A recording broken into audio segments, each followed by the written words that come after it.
Visakha railway స్టేషన్లో భారీ అగ్ని ప్రమాదం. తిరుమల ఎక్స్ప్రెస్లో చెలరేగిన మంటల్లో తగలబడుతున్న పలు భోగీలు. మంటలను అదుపు చేస్తున్న సిబ్బంది, ప్రయాణికులను బయటకు పంపిన అధికారులు.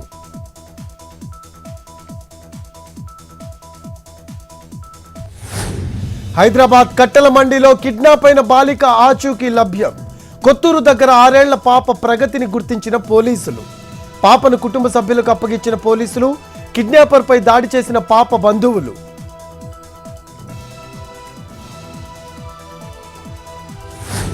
నేడు సెక్రటేరియట్లో ప్రజావాణిపై డిప్యూటీ సీఎం భట్టి సమీక్ష. ఇవాళ సాయంత్రం ఇంటిగ్రేటెడ్ స్కూల్స్ ప్లాన్ డిజైన్ పై రివ్యూ. యాదాద్రి పవర్ స్టేషన్ పైన సమీక్షించనున్న భట్టి విక్రమార్క.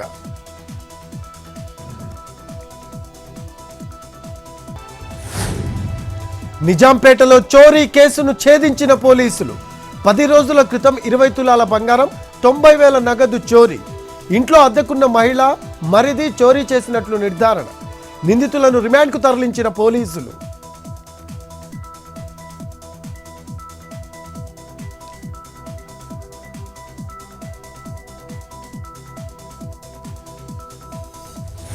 హైదరాబాద్కు కంటైనర్లో గంజాయి తరలింపు. హైదరాబాద్ ఔటర్ పై పట్టుబడ్డ గంజాయి ముఠా ఒడిశా నుంచి మహారాష్ట్రకు తరలిస్తూ ఉండగా పట్టుకున్న సైబరాబాద్ పోలీసులు. ముంబై ఎయిర్పోర్ట్ల నుంచి విదేశాలకు తరలించేందుకు ప్రయత్నాలు.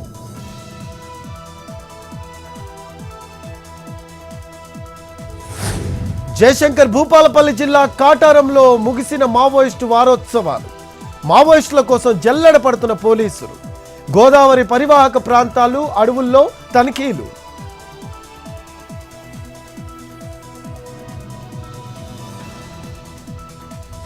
తూర్పుగోదావరి జిల్లా కడియంలో అగ్ని ప్రమాదం.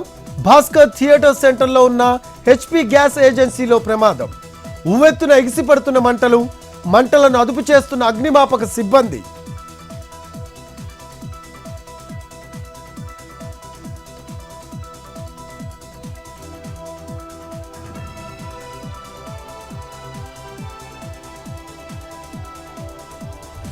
మెదక్ జిల్లాలో 7 పాయల అమ్మవారి ఆలయంలో ప్రత్యేక పూజలు. ఆషాఢం చివరి ఆదివారం కావడంతో ప్రత్యేక అలంకరణ. అమ్మవారి దర్శనానికి బారులు తీరిన భక్తులు.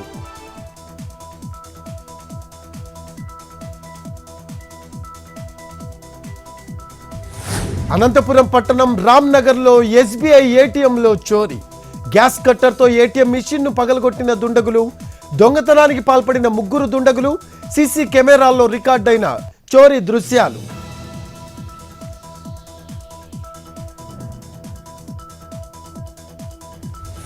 జూరాల ప్రాజెక్టుకు కొనసాగుతున్న వరద. ఇన్ఫ్లో 2,90,000 క్యూసెక్కులు, అవుట్ఫ్లో 3,19,033 క్యూసెక్కులు. పూర్తి స్థాయి నీటి మట్టం 318.516 మీటర్లు.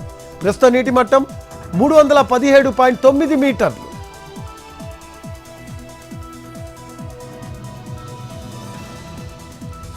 శ్రీశైలం మల్లన్న ఆలయానికి పెరిగిన భక్తుల రద్దీ.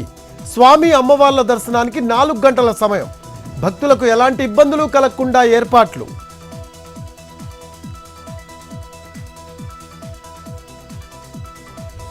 ఉత్తరప్రదేశ్ ప్రయాగ్రాజ్లో గంగా, యమునా నదులకు భారీగా వరద.